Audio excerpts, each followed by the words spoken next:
The history of the state of Perak begins in 1528 with the installation of Sultan Muzaffar Shah I. The dynasty is thus directly descended from the old ruling house of Malacca. Kuala Kangsar was recognized as the royal city when Sultan Yusuf Sharifuddin Muzaffar Shah, the 27th Sultan of Perak, built his place in Sayong. Kuala Kangsar was the first foothold of the British, and it is known as the Royal Town in the year of 1870. Kuala Kangsar is located in the north of Peninsula, in between Ipoh and Taiping, and also located in a crook of Perak River. It has a population of 39,331 people in the year of 2016 in its 204.9 km per square of size area. In Kuala Kangsar, there are several dialects used, such as the original Perak dialect, which has the basic syllable de. Legends claim that its name was handed down by explorers who established a settlement at the mouth of the river and began calling this place Kuala Kurang Sar, short form for Kuala Kurang Seratus, because there are 99 tributaries that flows into the Perak River around this place. The Malay College Kuala Kangsar, or MCKK, is located in the centre of Royal Town of Kuala Kangsar. This school is widely known as a centre of academic excellence. The establishment of the school is to educate and train Malay elites, comprising of royal families. The 33rd Sultan of Perak, Sultan Idris Iskandar Shah, furthered his studies at this school. This school is specialized in rugby, basketball, and leadership. The Malay College of Kuala Kangsar MCKK holds a high reputation in sports and education in our country. Since 1960, the school held an annual rugby match against the Vajirabut College, an elite school in Thailand. The match is held in Bangkok every year and in Kuala Kangsar every odd year. In addition, the school also hosts an annual sports tournament with the Royal Military College, where the two schools take turns hosting the tournament. 1905 oleh 4 orang sultan negeri Melayu Bersekutu. Negeri Sembilan, Perak, Pahang dengan Selangor, which is Sultan Idris, Ahmad, Sultan Muhammad Shah dan Sulaiman. Sekolah ni hanya untuk orang-orang macam anak raja, orang-orang bangsawan yang dipilih untuk bersekolah di sini, dan sampai sekarang MCKK dah dibuka kepada orang-orang biasa, terutamanya dikira macam cream of Malaysia lah. According to the students of MCKK, they often perform their Jumu'ah prayer at Masjid Ubudiyah, and it is believed locals also choose to perform their obligations here. Masjid Ubudiyah is located on Bukit Chandan and built in 1913 by commission on the orders of the 28th Sultan of Perak, Sultan Idris Mushildul Azam Shah I, who vowed when he was in Port Dickson that he would build a mosque as a sign of gratitude after recovering from an illness which plagued him. The architectural style is based on Mughal Gothic. The drawing elements around Masjid Ubudiyah can be found in Mughal mosques around India. Okay, keistimewaan masjid ni bagi saya, dia punya sculpture dia, building dia berbeza, sangat menarik, and dia seolah-olah macam dekat Taj Mahal. So dia macam masjid yang unik di Malaysia ni, di Kuala Kangsar sini lah. The mosque was completed in late 1917 by the designer Arthur Benison Huback, a government architect back in the days. The mosque was originally built near the Perak River. However, that place is known as the flood-prone area, so it was moved up slightly hill to avoid from flooding. In 1993, after 76 years of operation, Masjid Ubudiyah had to undergo renovation and emendation due to the need for additional spaces and to enhance or repair the architectural value and historical value of the mosque. The emendation was done by the local architect and engineer. Being dubbed as the Royal City of Perak, Kuala Kangsar has many palaces located, including the legendary Oldest Palace.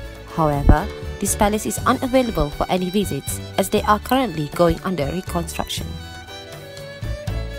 Believe it or not, there is a famous building in Kuala Kangsar for being built entirely of wood without the use of nails, and that is Istana Kenangan.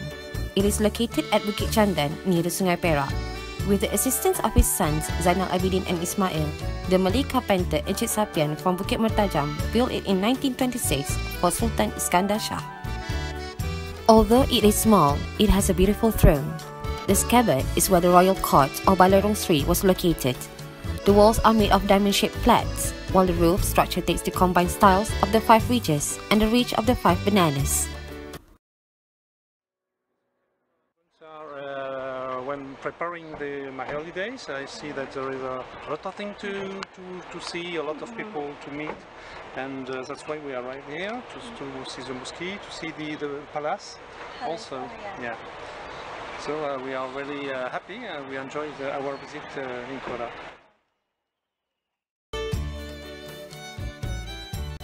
Istana Iskandaria, or also known as the State Palace, located at the summit of Bukit Chandan and the banks of Sungai Perak, is the official palace of the Sultan of Perak. The 28th Sultan of Perak, Almarhum Sultan Idris Mursyidul Azam Shah I, commissioned to build Istana Negara, and the construction of the palace completed in 1933. Before it was named as Istana Negara, it used to be called as Istana Idris, which was taken after the name of the 28th Sultan of Perak, who ruled the province of Perak around then. The architecture of this palace resembles the Indian mixed with West Asian architecture, which can be seen through its pointed arch, its minaret decorations and golden domes that resembles the onion shapes. Back then, the palace was open to public and people would visit the premises, especially during the weekends. The Sultan's children would play with their schoolmates freely without the need for supervision from bodyguards. As Istana Iskandaria becomes an official palace for any occasions for the royal family of Perak, the late Sultan of Perak, Almarhum Sultan Azlan Shah, built a museum that shows his life journey. The creation of the gallery came from the idea of Sultan Azlan Shah himself in order to allow the public to know his life journey as one of the Sultan of Perak. The Perak state government approved the construction of the gallery on 13 June 2001. The construction of the gallery commenced on 13 November 2001 and completed on 15 April 2003. Terdapatnya tempat melancong yang menarik seperti Galeri Sultan Azlan Shah, terutamanya sebabnya galeri ini dia menjadi tempat yang di negeri lain tak ada, sebabnya dia terfokus kepada sultan sahaja. Di negeri lain belum ada lagi yang mempamerkan koleksi-koleksi sultan-sultan yang terdahulu. Sebab dekat galeri ini dia mempamerkan benda yang orang lain tak pernah nampak, apa yang sultan pernah ada. Tekat benang emas was popular back then among royal family as they used this in their clothing. Known of its embroidering gold thread on the base cloth, it is one of their most proud products in Kuala Kangsar. This art is still being pursued by the local people, thus making it a source of income for them. Nowadays, this embroidery being used as the wedding supplies such as sheets, pillows and accessories. Tekat benang emas is the traditional Malay legacy which is famous in the Perak state. The design and the fineness of the stitches require high tailor-made expertise so that the beauty of the pattern looks good and high in quality. Pakaian istana memang segala-gala tempat tidurnya, tempat semua, tempat kursi meja semua pakai tekat betul. Orang dulu dan tapi datang dari mana kita tak tahu kan. Dari mana mula ya. The origin of this art is associated with the use of clothing and equipment of the royal family. In the history of Perak, tenun tekat emas was adopted as the official dress for Sultan Abdullah Muhammad Shah II, the 26th Sultan of Perak.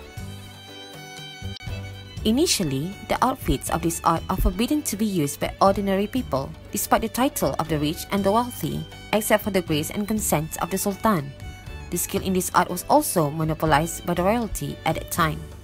Orang yang berada-ada orang kaya-kaya memang dia buat. Dia buat. Umur anak 7 tahun perempuan dah siap dah buat dah sikit-sikit buat untuk hiasan. Bukan dia nak ni dia buat hiasan kat tempat tidur. Tempat tidur tu semua dekat. Kuala Kangsar, the royal city that is full of historical elements, customs, and glory brought by its leader. If you highlight this more thoroughly, the glory of this place is achieved all thanks to the wisdom of the leaders and the unity of its people. It is very important for us to feel the amazement and the beauty that exists in Kuala Kangsar, since this is a heritage trait given to us by ancestors that made Malaysia become a household name and different from any other countries.